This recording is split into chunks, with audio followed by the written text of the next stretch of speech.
Shalom jemaat yang terkasih, hari ini kita merayakan kebangkitan Kristus. Kita tahu Kristus telah mati di kayu salib, tetapi dia gak selamanya mati karena pada hari ketiga yang hari ini kita rayakan, dia telah bangkit mengalahkan maut. Dan ini menjadi hal yang membuat kita punya iman yang teguh kepada Kristus, mempunyai iman yang tidak tergoyahkan, sebab dia bangkit. Amin. Hari ini firman Tuhan akan saya bawakan di dalam Lukas 24 ayat 5-8. Ini adalah peristiwa di mana murid-murid mencari jenazah Kristus. Mereka niat untuk nyekar, untuk memberikan wangi-wangian, bunga, membersihkan kuburannya. Tetapi apa yang mereka dapatkan adalah hal yang lain. Di dalam Lukas 24 ayat yang kelima, mereka sangat ketakutan dan menundukkan kepala, tetapi kedua orang itu berkata kepada mereka. Ada dua malaikat yang hadir di makam Kristus. Mengapa kamu mencari dia yang hidup di antara orang yang mati? Jadi malaikat sudah katakan, buat apa mereka mencari Kristus yang telah bangkit, yang telah hidup di tempat orang mati, yaitu di kuburan. Tidak akan menemukannya. Ia tidak ada di sini. Ia telah bangkit. Ingatlah apa yang dikatakannya kepada kamu bahwa ketika ia masih di Galilea, yaitu bahwa Anak Manusia harus diserahkan ke tangan orang-orang berdosa dan disalibkan dan akan bangkit pada hari yang ketiga. Ayat yang ke-8, maka teringatlah mereka akan perkataan Yesus itu. Jadi mereka benar-benar ingat, oh iya, Yesus waktu dia masih hidup, dia pernah bilang, aku ini akan ditangkap oleh para imam, akan mati, akan disalibkan, tetapi aku akan bangkit pada hari yang ketiga dan akan mendahului mereka ke Galilea. Nah, hari ini kita mau belajar apa arti kebangkitan Kristus buat iman kita. Yang pertama, kebangkitan Kristus adalah bukti bahwa Yesus telah mengalahkan maut. Di dalam 1 Korintus 15 ayat 55-58, Rasul Paulus mengutip nubuatan dari para nabi. Dikatakan, hai maut, di manakah sengatmu? Sengat maut ialah dosa dan kuasa dosa ialah hukum Taurat. Tetapi syukur kepada Allah yang telah memberikan kepada kita kemenangan oleh Yesus Kristus Tuhan kita. Karena itu saudara-saudaraku yang kekasih, berdirilah teguh, jangan goyah, dan giatlah selalu dalam pekerjaan Tuhan. Sebab kamu tahu bahwa dalam persekutuan dengan Tuhan, jerih payahmu tidak akan pernah sia-sia. Jadi yang pertama kita tahu, Yesus bukan sekedar manusia biasa. Yesus bukan sekedar pengajar agama. Yesus bukan sekedar nabi yang mengajarkan kebaikan, yang membawa suara Tuhan. Tetapi Yesus adalah Tuhan. Sebab tidak ada manusia yang baik sekalipun, yang suci sekalipun, yang bisa mengalahkan maut. Tetapi Yesus, dia adalah Tuhan, sehingga maut tidak lagi menguasainya. Dan kebangkitan Yesus mengalahkan kematian itu merupakan satu pengharapan buat iman kita. Sebab firman Tuhan katakan dia adalah yang sulung, yang pertama dibangkitkan. Sehingga karena Yesus bangkit, maka kita akan dibangkitkan dari kematian. Sehingga benar kata firman Tuhan bahwa barang siapa percaya kepada Kristus, ia tidak akan binasa, melainkan beroleh hidup yang kekal. Jadi hari ini yang diperingati sebagai kebangkitan Kristus merupakan satu momentum sejarah. Sebab itu terjadi dalam sejarah, itu bukan tahayul, itu bukan hanya cerita orang-orang percaya. Tetapi itu benar-benar terjadi di dalam sejarah. Dan sejarah ini membuktikan bahwa maut sudah dikalahkan, sehingga hari ini kita semua yang percaya kepada Kristus pun tidak akan dikuasai oleh maut. Sebab kematian akan membawa kita bukan kepada kebinasaan, tetapi orang percaya ketika menghadapi kematian akan memperoleh hidup yang kekal. Yang kedua, kebangkitan Kristus adalah bukti bahwa Yesus itu telah menebus dosa. Yohanes Pembaptis di dalam Yohanes 1 ayat 29 pernah mengatakan, lihatlah anak domba Allah yang menebus dosa dunia. Di dalam Roma 6 ayat 4 dikatakan, dengan demikian kita telah dikuburkan bersama-sama dengan dia oleh baptisan dalam kematian, supaya sama seperti Kristus telah dibangkitkan dari antara orang mati oleh kemuliaan Bapa, demikian juga kita akan hidup dalam hidup yang baru. Saudara, ketika Yesus, kita tahu kemarin di hari Jumat kita memperingati Jumat Agung di mana pengorbanan Kristus di atas kayu salib. Dia telah mati di atas kayu salib. Dan di sanalah dosa kita telah ditebus. Tetapi jika hanya Yesus mati dan tidak ada hari ketiga dia bangkit, berarti bisa jadi Kristus adalah pembohong. Yesus adalah orang yang mungkin mengatakan dirinya adalah Tuhan, berasal dari Allah, tetapi dia mati dan tidak pernah bangkit. Tetapi karena hari ketiga ini ada, karena kubur yang kosong, karena murid-murid dan para wanita tidak bisa menemukan jenazah Yesus di hari yang ketiga, itu adalah satu bukti bahwa benar dosa kita telah ditebus oleh Dia. Sebab ketika Yesus mati di kayu salib dan akhirnya Dia mengalahkan maut dan bangkit pada hari ketiga, itu adalah satu bukti bahwa anak domba Allah telah menyelesaikan tugasnya. Anak domba Allah telah menebus dosa kita. Dan benar, Yesus yang banyak orang Yahudi pada saat itu merasa Dia adalah orang yang menghujat Allah. Dia mengatakan penghujatan kepada Allah karena Dia menyamakan dirinya dengan Allah. Tetapi kita tahu, Dia tidak menghujat sedikit pun. Sebab Dia adalah Allah. Dan hari ini kita bersyukur hidup kita hari ini sudah terbebas dari dosa dan kuasa dosa. Sebab Kristus telah bangkit. Yang ketiga, kebangkitan Yesus adalah bukti bahwa Yesus menggenapi nubuatan para nabi dan nubuatannya sendiri. Sebab Dia berkata di dalam Markus 14 ayat 27-28, Yesus berkata kepada mereka, "Kamu semua akan tergoncang imanmu. Sebab ada tertulis, aku akan memukul gembala dan domba-domba itu akan tercerai-berai. Akan tetapi sesudah aku bangkit, aku akan mendahului kamu ke Galilea." Dan ini diucapkan oleh Kristus sendiri sewaktu Dia hidup di dunia ini kepada para muridnya. Sehingga ketika malaikat bertemu dengan para wanita yang ingin melayat ke kuburan Kristus yang kosong, jenazahnya hilang, mereka ketakutan, takutnya jenazahnya dicuri oleh seseorang. Tetapi muncul dua orang malaikat, lalu dua malaikat, bukan orang, dua malaikat muncul di sana. Lalu malaikat itu mengatakan, Dia akan menemui di Galilea. Dan benar, Yesus menampakkan diri lagi di dalam Yohanes 21 ayat 1.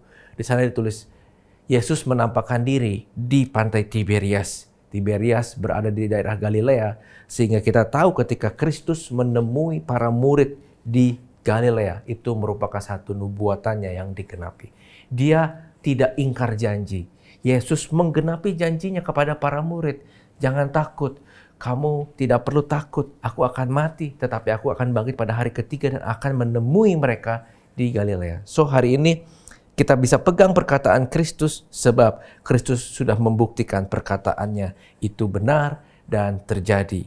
Yesus adalah Tuhan yang tidak pernah salah. Perkataannya dan perbuatannya serta janjinya semua Dia genapi. Hari ini kita tidak perlu meragukan lagi kemenangan yang kita dapatkan ketika kita beriman kepada Kristus, Bapak Ibu. Dan kita bisa lihat dengan kemenangan yang kita dapatkan dari Kristus. Saya mau maju ke dalam Roma pasal yang ke-6. Karena di sini kita akan belajar. Di dalam Roma pasal yang ke-6, apa sebenarnya relevansinya ketika Kristus bangkit buat iman kita sebagai orang yang percaya. Ayat 11 sampai dengan 14 saya akan bacakan. Demikianlah hendaknya kamu memandangnya, bahwa kamu telah mati bagi dosa, tetapi kamu hidup bagi Allah dalam Kristus Yesus. Sebab itu hendaklah dosa jangan berkuasa lagi di dalam tubuhmu yang fana, supaya kamu jangan lagi menuruti keinginannya. Dan janganlah kamu menyerahkan anggota-anggota tubuhmu kepada dosa untuk dipakai sebagai senjata kelaliman. Tetapi serahkanlah dirimu kepada Allah sebagai orang-orang yang dahulu mati, tetapi yang sekarang hidup. Dan serahkanlah anggota-anggota tubuhmu kepada Allah untuk menjadi senjata-senjata kebenaran. Sebab kamu tidak akan dikuasai lagi oleh dosa, karena kamu tidak berada di bawah hukum Taurat, tetapi kamu di bawah kasih karunia. Katakan amin. Yang pertama, dengan kemenangan Kristus dari maut, dengan kebangkitan Yesus yang tadi sudah membuktikan banyak hal. Yang pertama, apa relevansinya buat hidup kita? Yaitu kita tidak lagi hidup di dalam dosa. Demikianlah hendaknya kamu memandangnya bahwa kamu telah mati bagi dosa, tetapi kamu hidup bagi Allah di dalam Kristus Yesus.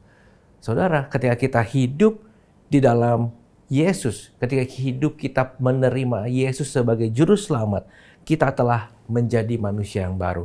Kita tidak lagi hidup bagi dosa. Kita memiliki hidup yang baru yang kita rasa bahwa dosa itu tidak lagi menjadi bagian dari hidup kita. Sebab itu tanda seseorang yang sudah bertobat adalah dia tidak lagi menyukai dosa. Dia merasa dosa adalah hal yang kotor dan menjijikan. Dan dia tidak mau melakukan dosa lagi di dalam hidupnya sebab dia telah memiliki hal yang menjadi sukacita dia. Sebab dahulu sebelum kita bertemu dengan Kristus, kita merasa dosa adalah kesenangan yang kita lakukan dan kita mungkin tidak merasa salah dalam melakukan dosa itu. Tetapi ketika kita menerima Kristus di dalam hati kita, di sanalah kita merasa dosa itu bukan bagian dari kita. Ketika kita jatuh dalam dosa, ketika kita kompromi terhadap dosa, ada satu perasaan di mana kita merasa bersalah, kita merasa kotor, kita merasa hina karena kita adalah orang-orang yang telah diselamatkan. Jadi hari ini saya mau bilang kepada saudara, jika Anda merasa diri Anda kotor, merasa diri Anda berdosa, merasa diri Anda hina karena Anda melakukan dosa setelah menerima anugerah keselamatan, Anda berada di waktu dan jalan yang tepat. Sebab Roh Kuduslah yang membuat kita merasa kotor. Roh Kuduslah yang membuat kita merasa gak nyaman melakukan dosa itu. Sebab kita telah mati untuk dosa-dosa lama kita. Sehingga hari ini mari kita bangkit dan tinggalkan seluruh dosa. Sebab kita sudah tidak hidup lagi di dalam dosa. Sebab kuasa dosa tidak lagi menguasai hidup kita. Tetapi hidup kita itu sekarang adalah miliknya Kristus. Yang kedua, kita tidak lagi terikat oleh dosa. Di ayat 12 dijelaskan, sebab itu hendaklah dosa jangan berkuasa lagi di dalam tubuhmu. Kita tahu bahwa ketika manusia lama kita mati di dalam baptisan tadi, ketika kita menerima Kristus, tandanya kita dibaptis selam, tanda bahwa ada kematian dari manusia lama kita. Kita memperoleh hidup yang baru, memperoleh kasih karunia Tuhan, ada Roh Kudus dalam hidup kita. Kita tahu di sana ada kuasa ilahi yang masuk dalam hidup kita. Nah, tetapi masalahnya tidak serta-merta keinginan daging, keinginan manusia lama kita hilang. Sebab ketika Tuhan menebus kita, kita tidak dijadikan budak kebenaran, tetapi kita dijadikan orang merdeka. Tetapi karena kita dimerdekakan oleh Kristus, kita mau secara sukarela menghambakan diri kepada Tuhan. Sehingga ketika kita menjadi orang yang lahir baru, harusnya kita berusaha dengan keras, tidak lagi mengikuti keinginan-keinginan daging. Dan saya mau bilang, itu kita punya kekuatannya. Hari ini kita punya kuasanya. Hari ini kita punya Roh Kudus yang menolong kita. Sebab dari itu jika kita selalu tertipu dalam pikiran kita, sangat sulit melepaskan hal ini, sangat sulit lepas dari dosa ini, sangat sulit untuk bertobat dari hal ini. Itu semua adalah tipu muslihat iblis yang mereka katakan, kuasa-kuasa kegelapan katakan, kamu tidak akan bisa menang. Kamu adalah orang yang seperti ini. Terima saja kamu adalah orang yang berdosa. Terima saja kamu gak akan pernah bisa lepas dari perselingkuhan ini, dari dosa ini, A, B, C, D. Tetapi hari ini saya mau bilang, karena Kristus bangkit, maka kita sudah tidak lagi di dalam kuasa dosa. Kuasa dosa tidak lagi menguasai hidup kita. Keinginan dosa masih ada, tetapi kita punya kuasa di dalam diri kita. Kita punya kontrol. Ketika kita hidup mengikuti Roh Kudus, kita tidak lagi melakukan keinginan-keinginan dosa. Dan keinginan-keinginan daging, keinginan dosa itu semakin lama akan semakin pudar.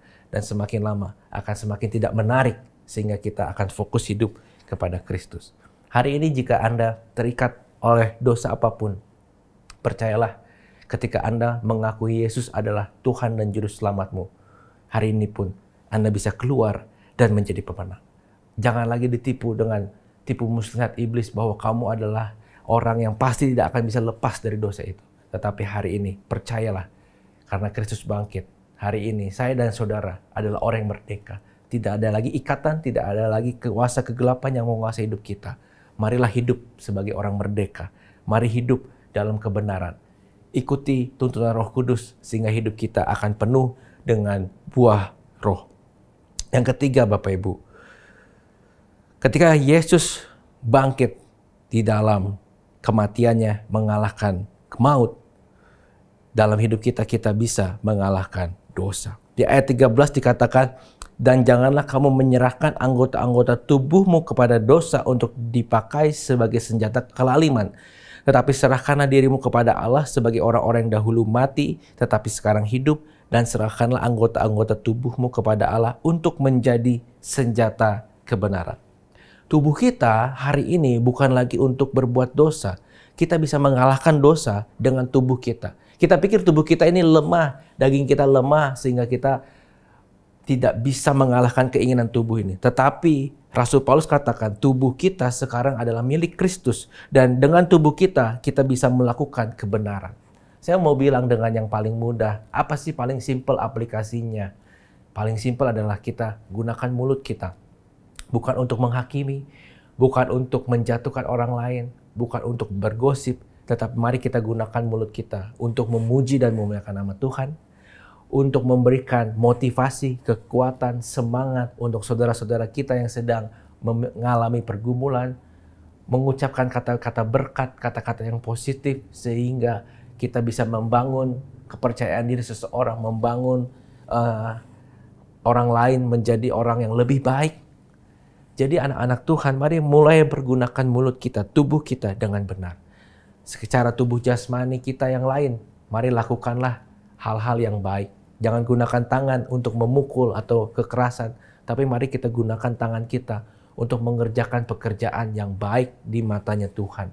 Melakukan pelayanan di gereja, melakukan pekerjaan di tempat kerja kita, melakukan pekerjaan yang baik di kantor kita. Tidak digunakan untuk kekerasan, untuk percabulan, dan lain sebagainya. Mari kita gunakan kaki kita untuk mengantar kita kepada orang-orang yang membutuhkan, kepada orang-orang yang membutuhkan pertolongan kita, membutuhkan Injil, membutuhkan kebenaran. Jangan kita biarkan kaki kita membawa kita ke tempat-tempat di mana kita bisa jatuh dalam dosa. Mari kita gunakan kaki kita untuk kita berjalan, memperkatakan kebaikan, menyebarkan kasih karunia ini, Injil kabar sukacita ini kepada orang-orang yang membutuhkan. Sehingga seluruh tubuh kita yang kita miliki hari ini itu bukan menjadi senjata kelaliman atau kejahatan, tetapi seluruh tubuh kita mulai dari mulut, tangan, kaki, apapun yang ada di dalam tubuh kita gunakan untuk senjata kebenaran. Sehingga saya yakin iblis pun akan gentar ketika semua orang percaya itu mulai memperkatakan kebenaran firman Tuhan.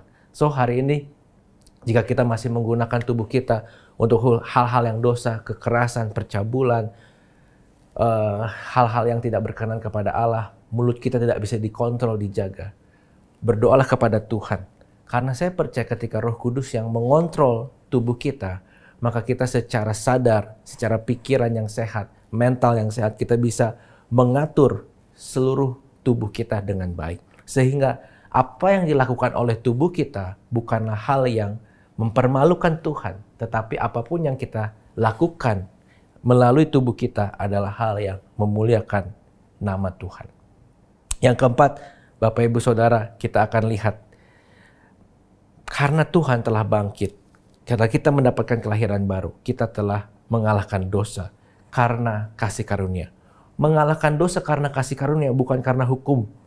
Ini bedanya apa? Kalau kita lihat di ayat 14, sebab kamu tidak lagi dikuasai oleh dosa karena kamu tidak lagi berada di bawah hukum Taurat, tetapi di bawah kasih karunia.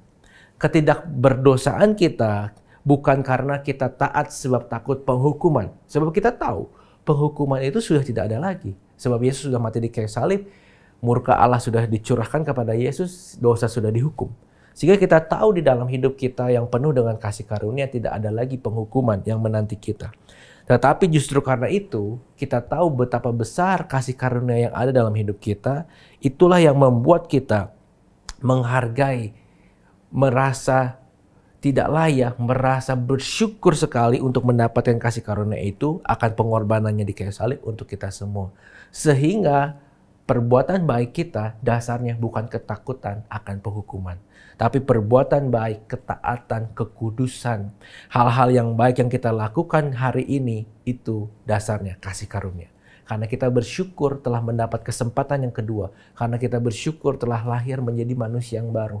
Karena kita bersyukur Kristus telah mati menggantikan kita di salibnya untuk penghukuman yang seharusnya kita terima. Karena itulah kita mau melakukan apa yang baik di mata Tuhan. Bukan karena takut akan hukum, tetapi karena kasih karunia yang begitu besar yang kita nikmati di dalam hidup ini. Saya percaya saudara, hari ini ada di antara saudara mungkin yang melihat ibadah ini secara online dan merasa tidak begitu luar biasa kebangkitan Kristus itu. Tidak, ya biasa-biasa kita rayakan setiap hari. Kita rayakan setiap tahun, berulang kali yang mirip. Mungkin ada drama Natal, drama Paskah, ada drama penyaliban Kristus, dan seterusnya berulang. Hanya rutinitas setiap tahun yang diulang. Tetapi hari ini saya mau bilang, di dalam hari Minggu Paskah ini, kebangkitan Kristus adalah sesuatu hal yang penting untuk iman kita yang percaya kepada Kristus. Jadi hari ini jika Anda nggak percaya atau percaya setengah-setengah kepada Kristus, yakinlah bahwa hari ini hidupmu telah ditebus dengan darahnya yang mahal. Dan kebangkitannya menandakan bahwa hari ini walaupun hidup kita dalam kesulitan, dalam pergumulan, kita tahu masa depan kita penuh harapan. Kita tahu walaupun hidup kita hari ini mungkin dalam kekalahan dan kita pikir kita tidak bisa keluar. Tetapi yakinlah ketika kita percaya kepada Kristus, hidup kita akan penuh dengan kemenangan dan kemenangan. Jadi hari ini, percayalah saudara bahwa kebangkitan Kristus sangat bermakna untuk hidup kita. Saya melihat banyak orang yang ketika lahir baru itu benar-benar memiliki kasih yang luar biasa, cinta mula-mula kepada Kristus. Tetapi seiring berjalannya waktu mungkin kasih itu mulai dilupakan, mulai pudar, mulai lupa betapa besar Kristus telah mengubah hidup kita. Tetapi hari ini saya mengajak saudara-saudara yang sudah bertobat waktu yang lampau, ingat kembali betapa besar kita mengasihi Kristus ketika kita mengalami perjumpaan pribadi dengan Dia. Karena saya tahu, saya merasakan ketika saya berjumpa dengan Kristus, walaupun saya dilahirkan dari keluarga Kristen, tetapi ada hal yang terjadi di dalam hidup saya. Saya jadi senang membaca firman, saya jadi senang berdoa, saya jadi senang mendekatkan diri kepada Tuhan. Dan hal itu jika sudah mulai pudar, mari kita kejar kembali. Ketika kita mengingat kembali, ketika kita melihat drama Paskah, ketika kita melihat khotbah-khotbah Paskah Jumat Agung yang mungkin menyentuh hati kita, mari kita mulai kembali melekatkan hidup kita kepada Kristus. Karena tahukah saudara, jika Kristus itu tidak bangkit, maka segala sesuatu yang kita lakukan ini tidak akan ada artinya. Tetapi karena Kristus telah bangkit, ibadah kita, doa kita, tangisan kita, segala sesuatu yang kita serahkan kepada Kristus, itu Dia dengar dan akan Dia kerjakan tepat pada waktunya. So hari ini jika Anda memiliki pergumulan, jika Anda memiliki masalah, saat yang tepat untuk kita berdoa kepada Kristus. Karena Kristus adalah sumber pengharapan dari seluruh masalah kita. Dan masalah terbesar dari umat manusia adalah dosa. Ketika dosa dikalahkan, ketika kuasa dosa dikalahkan, ketika kita punya pikiran dosa itu dikalahkan di dalam kebangkitan Kristus, maka segala sesuatu yang kita sedang kerjakan hari ini akan Tuhan bantu untuk memuliakan nama Tuhan. Sebab kita melakukannya bukan lagi untuk diri kita sendiri. Sebab kita melakukannya bukan lagi untuk kepentingan kita, untuk kepentingan keserakan kita. Tetapi ketika mindset kita berubah, ketika akal budi kita berubah, ketika Injil telah merubah seluruh hidup kita, apapun yang kita lakukan, saya percaya, untuk kemuliaan nama Tuhan. So, hari ini, jika iblis terus menggoda kita adalah orang yang tidak berubah, kita adalah orang yang sama. Mungkin iblis mengganggu kita ketika kita mulai pelayanan, dipercayakan hal yang baru, terus dibuat merasa tidak layak. Percayalah, hari ini tidak ada yang layak. Tetapi saya dan saudara, Tuhan Yesus yang layakkan untuk melakukan pekerjaan-pekerjaan yang Dia percayakan ke tangan kita. So hari ini, mari kita tutup firman Tuhan ini dengan doa dan ucapan syukur. Sebab kita hari ini adalah orang-orang yang percaya kepada Kristus. Amin.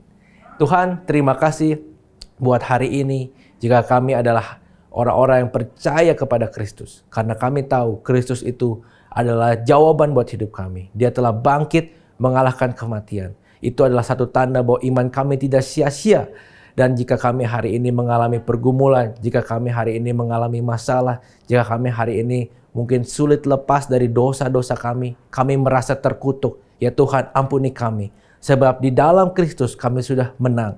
Sebab di dalam Kristus tidak ada lagi masalah yang dapat mengalahkan kami. Tetapi di dalam Kristus, apapun yang menjadi pergumulan dan masalah kami sudah diselesaikan di kayu salib itu.